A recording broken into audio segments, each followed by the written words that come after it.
बच्चों, मेरा नाम संतोष शर्मा। आज मैं आपको फोर्थ क्लास में पाठ 8 के बारे में बताऊंगी, जंगल की बातें। जंगल में एक रेल चली, जंगल में एक रेल चली, करती क्या क्या खेल चली। जंगल में एक रेल चली, करती क्या क्या खेल चली। इंजन बन गई हाथी मामा, इंजन बन गए हाथी मामा, पहने कुर्ता और पजामा। पूंछ पकड़कर उसकी भाई, शेर चला और मस्ती छाई। पीछे उसके भालू बंदर, डिब्बे लगते कितने सुंदर। पीछे उसके भालू बंदर, डिब्बे लगते कितने सुंदर। सीटी हिरन बजाता जाता, चित्तल झंडी हरी दिखाता। रेल चली भाई रेल चली, छुक छुक करती रेल चली। तो कितनी अच्छी कविता है बच्चों। वापस पढ़े, वापस रीडिंग करें। जंगल में एक रेल चली, करती क्या क्या खेल चली। जंगल में एक रेल चली, करती क्या क्या खेल चली। इंजन बन गई हाथी मामा, पहने कुर्ता और पजामा। पूंछ पकड़कर उसकी भाई, शेर चला और मस्ती छाई। पीछे उसके भालू बंदर, डिब्बे लगते कितने सुंदर। सीटी हिरन बजाता जाता, चिंतल झंडी हरी दिखाता। रेल चली भाई रेल चली, छुक छुक करती रेल चली। तो जानवरों की रेल हमने आज यहाँ पढ़ा। आगे देखते हैं। यह भी कीजिए, अपनी कक्षा के सभी साथियों के साथ मिलकर अलग अलग जानवरों का अभिनय करते हुए ऐसी ही एक रेल चलाइए। तो आप अपने सारे बच्चों को लिखकर सबको, किसी को भालू बनाना, किसी को हिरन, किसी को चीतल, किसी को खरगोश, और इसी तरीके से हम एक रेल बना सकते हैं। आप भी जानवरों से संबंधित ऐसी ही कोई कविता, हम भी आप ऐसी ही कोई कविता बना सकते हैं। अभयारण्य की शेर। आज से जल, तन्वी, प्रकाश और बंटी मामा जी के साथ रणथंभौर अभयारण्य देखने आए। यहाँ बैटरी से चलने वाली गाड़ियां हैं, इनमें बैठकर वे अभयारण्य के अंदर घूमने जाएंगे। ये गाड़ियां न तो धुआं करती है और न ही शोर करती है। यहाँ सभी जीव अपने प्राकृतिक परिवेश में रहते हैं। बच्चों के साथ महेश भैया भी है, जो अभयारण्य के जानवरों के बारे में बहुत कुछ जानते हैं। अभयारण्य में बच्चों ने चिंकारों का एक झुंड देखा। बच्चों ने किसका झुंड देखा? चिंकारों का एक झुंड देखा। तो हिरण को क्या कहते हैं बच्चों? जो लंबे सींग वाले होते हैं उनको क्या कहते हैं? चिंकारी कहते हैं। चिंकारों का एक झुंड देखा जो घास व पत्तियां खा रहा था।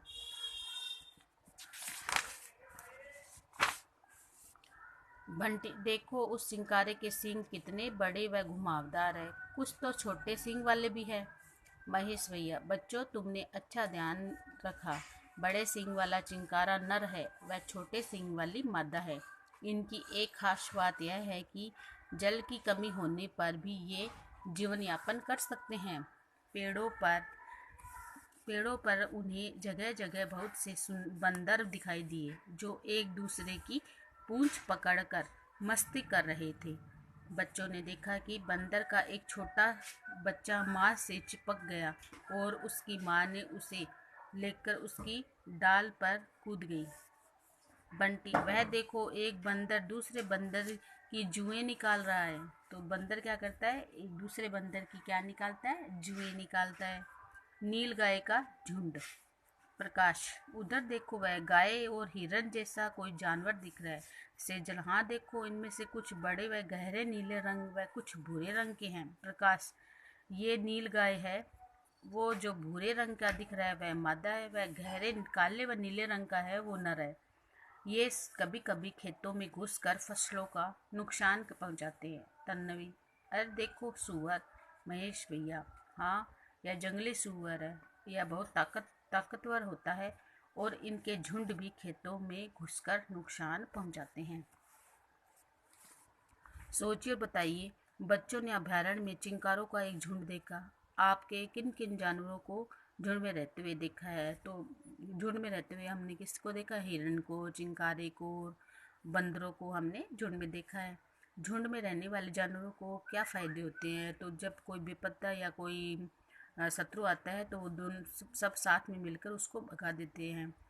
उनकी गाड़ी अभयारण्य में आगे बढ़ी। बंटी, भाई महेश भैया, हमें बाघ कब नजर आएगा? हमें उसे देखना है महेश भैया। आगे एक तालाब है, वहाँ बाघ पानी पीने आता है, वहाँ दिखाई दे सकते हैं। रास्ते में बच्चों ने मोर, खरगोश, नेवला आदि कई जानवरों को देखा।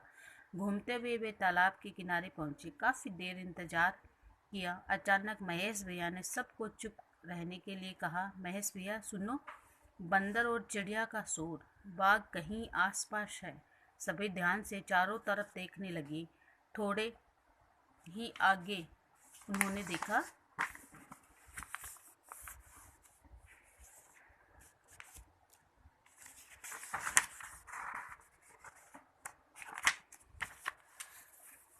झाड़ियों में से निकलकर एक बाघ आराम से चलता हुआ पानी तक पहुंचा। मामा जी ने अपने कैमरे से उसके बहुत से चित्र लिए। बाघ के जानने के बाद महेश भैया ने बताया कि बाघ अक्सर अकेला ही रहता है, जबकि बाघिन अपने बच्चों का 1 डेढ़ वर्ष तक अपने साथ रखती है। वह उन्हें आवाज़ें पहचानना, शिकार करना, झपट्टा मारना आदि सिखाती है। उनकी सूंघने की शक्ति बहुत तेज होती है। वह उन्हें रात में भी दिखाई देता है। सोचिए और लिखिए, अभयारण्य में बैटरी वाली गाड़ी को क्यों चलाते हैं? ताकि बैटरी में क्या होता है, ना तो शोर होता है ना प्रदूषण होता है, जिससे जो जंगली जानवर होते हैं वो क्या होते हैं, बेचैन नहीं हो पाते हैं और वो डिस्टर्ब ही नहीं होते हैं। बाघ को देखकर बंदर और चिड़िया शोर क्यों मचाते हैं? क्योंकि वो अपनी रक्षा के लिए एक दूसरे को चेतावनी देते हैं। आपने और किन किन जानवरों को शोर मचाकर संदेश देता हुआ? तो बंदर को हमने शोर मचाते हुए देखा हुआ है, जो उछल कूद करके एक दूसरे को संदेश पहुंचाते हैं। बाघिन के बच्चे अपनी माँ से क्या क्या सीखते हैं? झपट्टा मारना, शिकार करना, रक्षा करना, आवाज़ पहचानना, ये सब सीखते हैं। आपके किन किन जानवरों के बच्चों को उनकी माँ के साथ देखा है? बंदर को और गाय को, बकरी को। अगर हम जंगलों को काटकर कम करते जाएंगे तो बाघ, चीते के जैसे जानवर कहाँ जाएंगे? तो ये शहरों की तरफ बढ़ेंगे और शहरों में नुकसान पहुंचाएंगे। जानवरों का दर्द। सेजल, मैंने चिड़ियाघर में बाघ देखे हैं और जंगल में खुला बाघ देखने का रोमांच अलग ही था। हाँ बेचारे चित्तल, चिड़ियाघर में वे इस तरह कुचाले भी नहीं भर पाते हैं। बंदर पिंजरे में, उन्हें ये आज़ादी कहाँ? बच्चों सोचो, अगर अगर तुम्हें भी कोई तुम्हारे परिवार से अलग कर दे और पिंजरे में बंद कर दिया जाए तो तुम्हें कैसा लगेगा? इसलिए अब लोग जानवरों को खुले में, उन्हें प्राकृतिक पर्यावरण में रखने का पक्ष है। हमें भी जानवरों के दर्द को समझना चाहिए। सोचिए और बताइए। किसी गांव में पानी की एक कुंडी बनी हुई है। हिरण के झुंड वहां आकर कुंडी में पानी पीकर चले जाते हैं। गांव वालों ने यह सोचा कि यह व्यवस्था की जाए, यदि भालू का एक बच्चा आपके शहर या गांव में आ जाए तो आप क्या करोगे? तो हम वन विभाग को सूचना देंगे, क्योंकि भालू का बच्चा क्या कर सकता है, नुकसान पहुंचा सकता है। कुछ लोग सांप दिखने पर उसे मार देते। क्या ऐसा करना ठीक है? जी नहीं, इनको क्या जंगलों में छोड़ देना चाहिए। अगर आप कोई दिन भर काम करवाए और आप थक जाए तो काम करने से मना कर देते हैं, लेकिन जानवर थक जाने पर क्या करते हैं? जानवर बेचारे थक जाते हैं फिर भी उनको काम करना पड़ता है। कुछ लोग जीव जंतु अपने शौक के लिए पालते हैं। आपने किन किन जीव जंतुओं को शौक के पाले? जैसे खरगोश है, तोता है और गाय है, बकरी है, इनको हम क्या करते हैं, शौक से पालते हैं। हमने सीखा, जानवरों को उनके प्राकृतिक परिवेश में संरक्षण देने हेतु अभयारण्य बनाए गए हैं।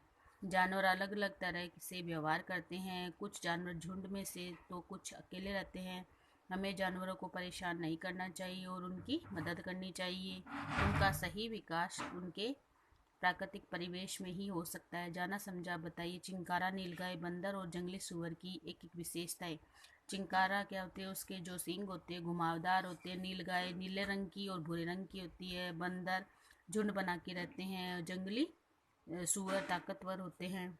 जानवर उनके प्राकृतिक परिवेश में ही खुश क्यों रहते हैं? क्योंकि उन्हें खुला वातावरण मिलता है और उनको घूमने फिरने की काफ़ी जगह मिल जाती है। हम जानवरों को क्या मदद कर सकते हैं? उन्हें हम खुले परिवेश में ही रखकर, जंगलों में ही रखकर उनकी अच्छी मदद कर सकते हैं। तो आज हमने रेल के बारे में पढ़ी, जो भी जानवरों की रेल थी। जंगल की बातें, तो आज काफ़ी हमने जंगल की बात के बारे में जाना।